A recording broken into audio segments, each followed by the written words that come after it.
हाँ तो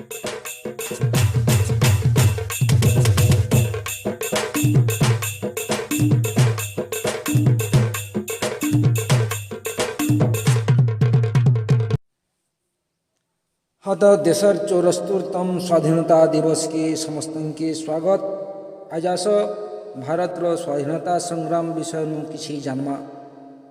तो 1700 शताब्दी इंग्रेज माने भारत के आसबार शुरू कर देते। सेते बेले मुगल शासन चलुला। 1800 शताब्दी बेलके मुगल कमजोर होगा के लगले। इंग्रेज माने बणिज करबार बहाना थी आसिकरी आमर भारत थी शासन करबार और संपत्ति हड़पवार उद्देश्य थे। राजा महाराज सम्राट मानकर समस्या फायदा उठे खणे खणे राइज थी शासन करी बसले। पलासी युद्ध और बक्सर युद्ध बादे बादे आमर भारत थी इंग्रेज मानकर शासन प्रतिष्ठित हो गला। प्रजा मानकर उपरे बहुत अत्याचार करी बसले। जार पो संतान निथिले ताहकर मरला बाद ईस्ट इंडिया कंपनी दखल के संपत्ति सबू नहीं जाऊले। केभे केंता छोटे मोटे विरोध होउथिला 2-4 जन भितरे सीमित थिला जहाँ के अक्लेश रे दबे दौले। सैन्य मानकर लागिर बंदूक गुली करतूस आदि जगौथिले। जेन करतूसटा कि गाय आउ घुसरी चर्बीते बनुला ताहाके सैनिक माने दाँते चाबी करी छिड़ाउथिले आउ बंदूक भितरे भरुथिले। इटा गोटे धार्मिक साजिश थिला जिनथी कि हिंदू मुसलमान धर्मर सैनिक मान को बहुत आघात लगी थिला। कहीं भी विरोध करवा के साहस करी नहीं पारुथे। तो मंगल पांडे बोली जने सैनिक पहले विरोध आरंभ करले। 1857 थी मंगल पांडे नेतृत्व थी आरंभ हो गला सिपाही विद्रोह। सारा देश रे विद्रोह फैली गला किंतु सफल नहीं हला। से मंगल पांडे के फांसी हो गला। ई प्रकार 1885 थी जन्म नेला इंडियन नेशनल कांग्रेस पार्टी जेनटा कि भारतर आजादी लगी नुआ उत्साह आनीदेला। ई समय थी बंगला रे इंग्रेज विरोध आंदोलन तेज हवा के लगला। वंदे मातरम ध्वनि थी सबू शिक्षित बंगाली आवाज उठाले। बंगाल थी ब्रिटिश विरोध हवार देखी लॉर्ड कर्जन बंग भंग करबार योजना करले। से बंगला के 2 भाग कर दिले। बंगलार खुदीराम बोस विनय बादल दिनेश आदि स्वाधीनता संग्रामी प्राणबली देइथिले। तो इंग्रेज माने 1911 मसीहा थी भारत राजधानी कोलकाता नुई दिल्ली के उठे ने आनले किंतु स्वाधीनता संग्राम बंद नहीं हला। ई टाइम थी 1914 मसीहा के प्रथम विश्व युद्ध आरंभ हो गला। ई युद्ध थी इंग्रेज माने भारतर सिपाही मान के व्यवहार करथिले। 1915 मसीहा महात्मा गांधी दक्षिण आफ्रिका फेरी आसले जार द्वारा स्वाधीनता आंदोलन जोरदार पकड़ला।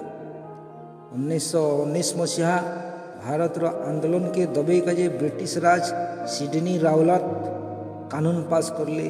जेन कानून थी पुलिस जहाके भी बिना कारण थी गिरफ्त करुला। फलस्वरूप सारा भारत रे यार विरोध है। सारा भारत रे यार विरोध है ताके रावलाट सत्याग्रह कहा जाए। कर्नल डायर पंजाब रो मीटिंग सभा मान के प्रतिबंध लगे देले। 13 अप्रैल अमृतसर जालियाना बाग ने बैसाखी उत्सव मनबार लगे लोके जमा होते। कर्नल डायर सबू द्वार बंद करदेला और आँख बुझा 10 मिनट तक गुली चलाबार लगे आदेश देदेला। प्राय 1500 पाखापाखी लोग घायल हो गले और 1000 पाखापाखी लोग मरी जाते। ये घटना थी सारा देश स्तंभित हो गला। सारा देश उत्त्यक्त हो गले। भारतीय जातीय कांग्रेस असहयोग आंदोलन आरंभ कर दिले। सारा देश रे सेनु आंदोलन बढ़ते गला। 1923 थी चोरा चोरी थाना पुरा घटना हो गला। 1925 थी काजोरी ट्रेन लुटा हो गला। 1927 गो बैक साइमन आंदोलन हैला। इतार आंदोलन रो नेतृत्व नेले लाला लजपत राय। से पुलिस लाठीचार्ज रे तांकर मृत्यु हो गला। आई मृत्युर बदला नेबार लगी शहीद भगत सिंह और जय राजगुरु देशर लगी हसी हसी जीवन देले। आंदोलन आहरी तेज हेबाके लागला। 1929 कांग्रेस पूर्ण स्वराज आंदोलन आरंभ करदेले। 1933 मसीहा थी गांधीजी सत्याग्रह आंदोलन करले। 1939 नुआ नेतृत्व नेले सुभाष चंद्र बोस। तांकर नेतृत्व रे आंदोलन हैला। ताहाके पुलिस गिरफ्त करला, लेकिन चतुर सुभाष छद्मवेश थी जापान पलै गले। सेन से आजाद हिंद फौज गठन करी भारत र सिंगापुर ने आक्रमण करले। दिल्ली चलो डाकरा देले, किंतु दुर्भाग्य विमान दुर्घटना थी तांकर प्राणवायु उड़ीगला। देश गुटे वीर पुरुष के हराला। 1942 मसीहा भारत छाड़ आंदोलन जातीय कांग्रेस आरंभ करला। 1946 रे मोहम्मद अली जिन्ना मुस्लिम राष्ट्र गठन लगी अड़ी बसले। मुसलमान मान के नहीं करी गुटे अलगा देश पाकिस्तान रो गठन हैला 1947 मसीहा अगस्त 14 तारीख। ठीक तार दिने बाद अर्थात 1947 अगस्त 14 तारीख सकाल पहले 15 तारीख ठीक मझी रात 12 बजे भारत स्वाधीन पाइला। दुनिया शुईथिबा बेले भारत जागी करी स्वाधीनता हासिल करिथिला। स्वाधीन भारत प्रथम प्रधानमंत्री हेले पंडित जवाहरलाल नेहरू। पूरा देश थी उत्साह तो थिला, लेकिन भारत पाकिस्तान विभाजन लगी दंगा चलीथिला। जे काल भाई भाई होथिले से माने निज निजर भितरे हना कटा हेले। भारत स्वाधीन हबार 74 बरस बीती जाइथिले भी पाकिस्तान आज भी दुश्मनी काम करी आउछि। इंग्रेज तो पलै गले, हेले हमके निजर भितरे लड़े करी गले।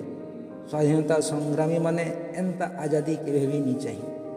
भारत पाकिस्तान दुई राष्ट्र होई भाई भाई होई जेन दिने चलबे से दिने प्रकृत स्वाधीनता मिलला भलिया लागवा। आज एतकी समस्त को धन्यवाद। स्वाधीनता दिवस जिंदाबाद।